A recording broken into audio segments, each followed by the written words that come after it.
નાથ, આ પરમાત્માએ બધું આપણને આપ્યું છે, આપ અંદર પધારો. અને સુદામાજી જ્યાં અંદર જઈને જુએ,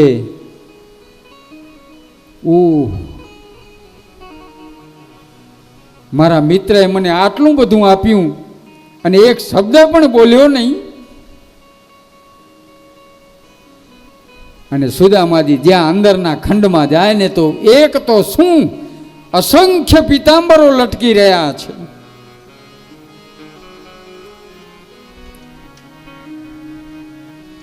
સુદામાજીની આંખમાં આંસુ આવી ગયા. પ્રભુ પરમાત્મા, તું કેટલો દયાળુ છે.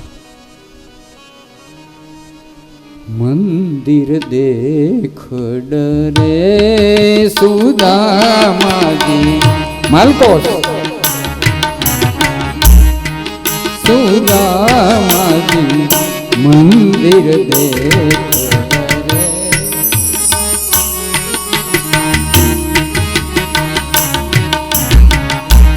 મંદિરના પહેલા માળે સુદામાના મહેલમાં पहले पोल गजराज झूलत है,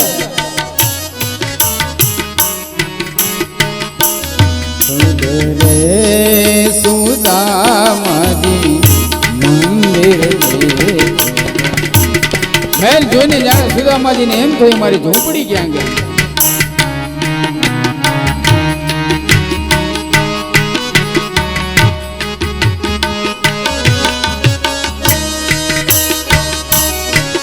पहले पोल गजराज झूलत है,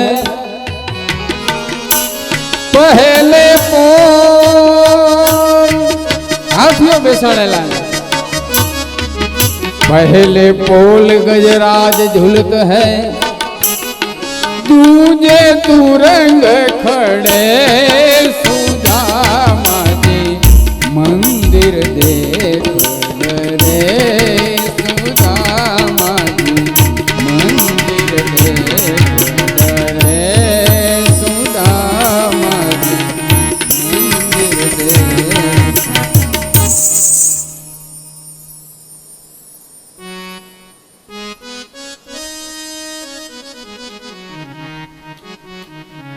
સુદામાજી પરમાત્માનો ધન્યવાદ મનોમન કરે, ભગવાનનું ધ્યાન કરે, પણ સુદામાજી કહે છે મારે મન આ પરમાત્માથી મોટું નથી, મારે તો બસ મારો કૃષ્ણ કનૈયો જોઈ. મનમાં વિચાર કર્યો, પોતાના પત્ની સુશીલાજીને પ્રાર્થના કરી, દેવી હું ભગવત સ્મરણ કરવા માટે જંગલમાં જાઉં છું. સુદામાજી તો આ બધાનો ત્યાગ કરી અને જંગલમાં નીકળી ગયા છે.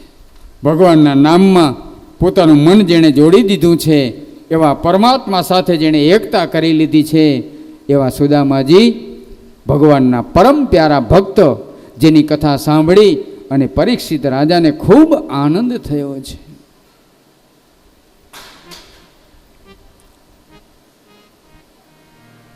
પિંડારક ક્ષેત્રની અંદર જે દ્વારકાની બાજુમાં છે, યાદવ બાળકોએ ઋષિઓનો અપરાધ કર્યો. ત્યાં કને વિશ્વામિત્રજી, દુર્વાસા, ભૃગુ, કશ્યપ બધા ભગવાનનું ધ્યાન કરતા હતા.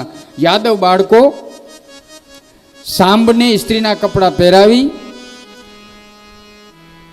ઉદરમાં બાળક છે એવો દેખાવ કરાવી ઋષિઓની સામે આવ્યા. ઋષિઓને કહે છે કે આ સ્ત્રી છે, આના ઉદરમાં બાળક છે, અને શું જન્મશે, પુત્ર કે પુત્રી, દીકરો કે દીકરી? ઋષિઓ સમજી ગયા કે આ યાદવ બાળકો અમારી મસ્કરી કરે છે.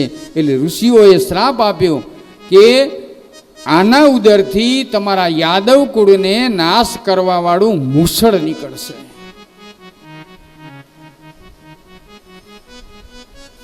મૂસળ જન્મ ધારણ કરશે. અને જ્યાં કપડાં ખોલ્યા ત્યાં તો લોખંડનું એક મૂસળ નીકળ્યું. યાદવ બાળકોએ કૃષ્ણને વાત ન કરી, ઉગ્રસેન રાજાને વાત કરી. ઉગ્રસેને કહ્યું કોઈને કહેતા નહીં. ઉગ્રસેને મૂસળનું ચૂર્ણ કરાવી સમુદ્રમાં ફેંકાવી દીધું.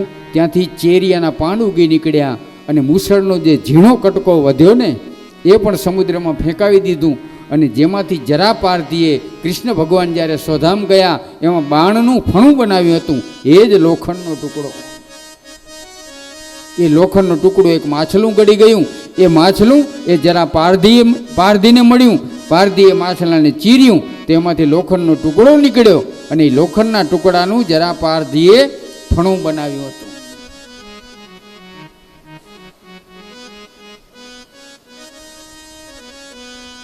બ્રાહ્મણનો અપરાધ યાદવ બાળકોને નાશ કરવા વાળો થયો છે.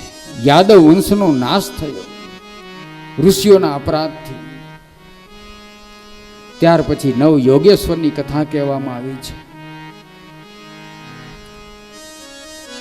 ભગવાન સ્વધામ જવા માટે હવે તૈયાર થાય છે. ઉદ્ધવજી એમના ચરણમાં બેઠા છે. ભગવાને ઉદ્ધવજીને જ્ઞાન આપ્યું. 24 ગુરુની કથા કહી. ભગવાને ઉદ્ધવજીને જ્ઞાન આપતા આપતા યોગ માયાનું વર્ણન કર્યું છે. ભગવાને સાધુના, સતી સ્ત્રીના, ભક્તિના આ બધાના લક્ષણો બતાવ્યા છે. શુદ્ધ પ્રેમથી એ ભગવાનનું ભજન કરવામાં આવે તો ભગવાનની પ્રાપ્તિ થાય છે. અષ્ટસિદ્ધિ નવ નિધિનું વર્ણન થયું છે.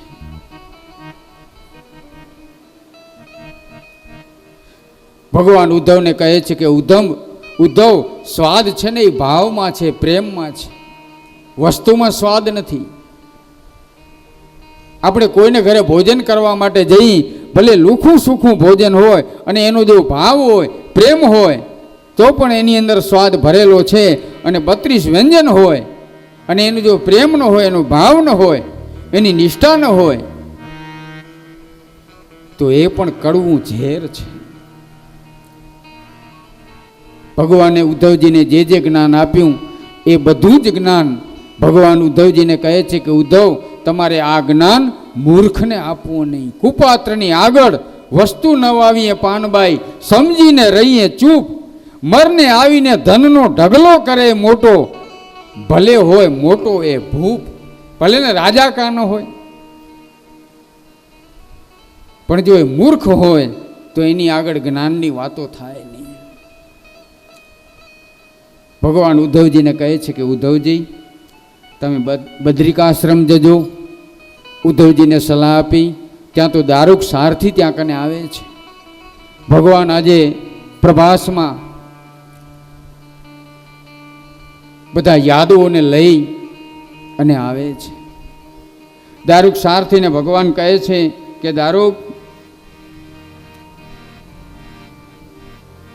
તું દ્વારકા જઈ અને બધાને સમાચાર આપજે કે આજથી 7મે દિવસે મારા મંદિર સિવાય આખી સોનાની નગરી, સોનાની દ્વારકા એ સમુદ્રની અંદર ડૂબી જશે. એટલે બધા સલામત સ્થળે ખસી જાય. આજે પ્રભાસ ક્ષેત્રની અંદર યાદવો પધાર્યા. પ્રભાસ પાટણમાં સોમનાથ બાપાના સાનિધ્યની અંદર, તીર્થ ક્ષેત્રની અંદર ત્યાં મદિરાનું પાન કર્યું છે. વિનાશ કાળે વિપરીત બુદ્ધિ. ભગવાને યાદવોને ખૂબ વાર્યા. પછી ભગવાને વિચાર્યું કે મેં ધરતીનો ભાર ઉતાર્યો, પૃથ્વીનો ભાર ઉતાર્યો, પરંતુ મને એમ લાગે છે કે હજી જ્યાં સુધી યાદવો ધરતી ઉપર છે ત્યાં સુધી પૃથ્વીનો પૂરેપૂરો ભાર ઉતર્યો નથી. આ પાપાચાર કરશે, દુરાચાર કરશે, સજ્જનો ભક્તો એને પરેશાન કરશે. એટલે ભગવાને યાદવોને અંદરો અંદર લડાવ્યા છે. ભગવાને એની બુદ્ધિ ભ્રષ્ટ કરી નાખી છે. વિચાર તો કરો, પ્રભાસ પાટણ સોમનાથ બાપાનું સાનિધ્ય, તીર્થ ક્ષેત્ર,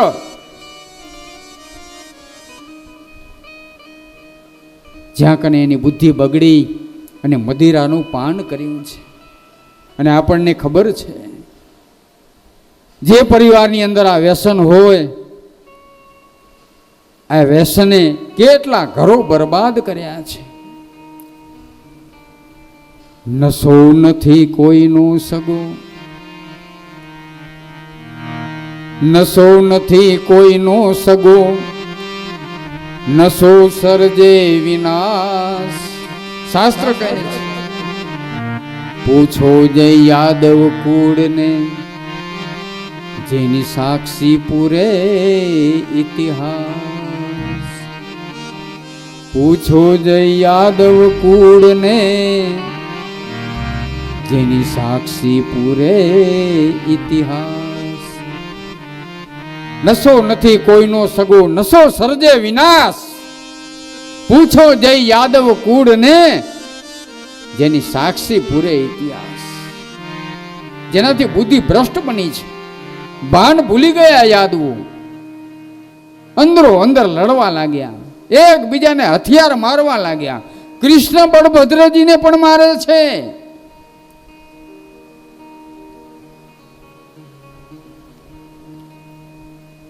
અને જે મૂસળનું ચૂર્ણ સમુદ્રમાં ઉગ્રસેન રાજાએ ફેંકાવ્યું હતું, કિનારા ઉપર જે ચેરિયાના પાન ઉગી નીકળ્યા હતા ને, એ ચેરિયા આજે હથિયાર સાબિત થયા છે.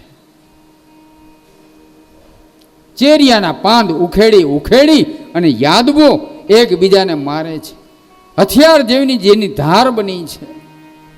અંદરો અંદર લડી ઝઘડી યાદવોનો નાશ થયો. ભગવાને જોયું, ઓ ભગવાનને દુઃખ થયું.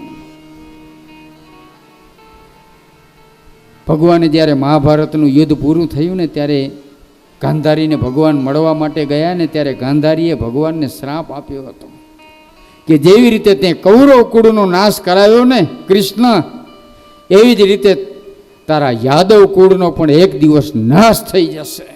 આ મારો શ્રાપ છે. યાદવ કુળનો નાશ થયો.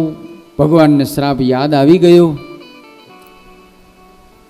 ભગવાનને દુઃખ થયું. કૃષ્ણ બળભદ્રજી પ્રભાસ ક્ષેત્રની અંદર આ બધું જોઈ બહુ દુઃખી થયા. હવે બળભદ્રજી પોતે સ્વધામ જવા માટે, નિજલોકમાં જવા માટેની તૈયારી કરે.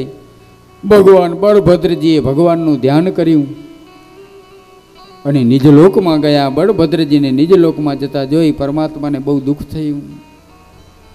ભગવાન પોતાના સાથળ ઉપર, જમણી સાથળ ઉપર ડાબો પગ ચડાવીને પીપળાના વૃક્ષને ટેકો દઈ અને બેઠા છે. દેવતાઓ ભગવાનની પ્રાર્થના કરે છે કે પ્રભુ હવે જલ્દી તમે નિજલોકમાં પધારો, હવે આપણા લોકમાં તમે જલ્દી આવો. દેવતાઓએ પ્રાર્થના કરી. ત્યાં તો જરા પારધી, જેણે મુસળના એક નાના ટુકડામાંથી બાણુનું ફલું બનાવ્યું છે, શિકાર કરવા નીકળ્યો. ભગવાનનો પગ જોઈ એને એમ થયું કે મૃગની આંખ છે. ઝાડના પાંદડા આડા આવી ગયા હતા, બરાબર દેખાયું નહીં. અને પારધીએ જ્યાં તીર છોડ્યું ત્યાં તો કમળ જેવા ભગવાનના પગને વીંધી નાખ્યો છે. દોડતો દોડતો પારધી આવીને જ્યાં જોવે, ઓ આ તો સાક્ષાત પરમાત્મા કૃષ્ણચંદ્ર દેવતા. શું થયું? જરા પારધી ભગવાનના પગ પકડીને રડવા લાગ્યો, પ્રભુ મારો અપરાધ ક્ષમા કરો. ત્યારે પરમાત્મા કહે છે, જરા તું પશ્ચાતાપ ન કર. આ તો કર્મનું ફળ છે. કર્મ કોઈને છોડતું નથી, દરેકને ભોગવવું પડે છે. પૂર્વ જન્મની અંદર તું વાલી હતો, હું રામ હતો. વગર કારણે ને વગર વાંકે સુગ્રીવની મિત્રતા માટે મેં તને બાણ માર્યું હતું. આ મારો અપરાધ છે. કર્મ તો ભગવાન પરમાત્માને જો ભોગવવા પડતા હોય તો હું ને તમે ક્યાં, કઈ વિષાદ આપણી. જો ભગવાનને કર્મ ન છોડે. રાજા દશરથને જ્યારે શ્રવણના મા બાપનો શ્રાપ મળ્યો કે તારા 4 દીકરા હોવા છતાં તારા મૃત્યુ સમયે એકે દીકરો હાજર નહીં હોય, નહીતર દશરથ તો રામના પિતા હતા ને, બ્રહ્મનો બાપ હતો. રામના બાપને, બ્રહ્મના પિતાને જો કર્મ ભોગવવા પડતા હોય, કૃષ્ણ પરમાત્માને જો કર્મ ભોગવવા પડતા હોય,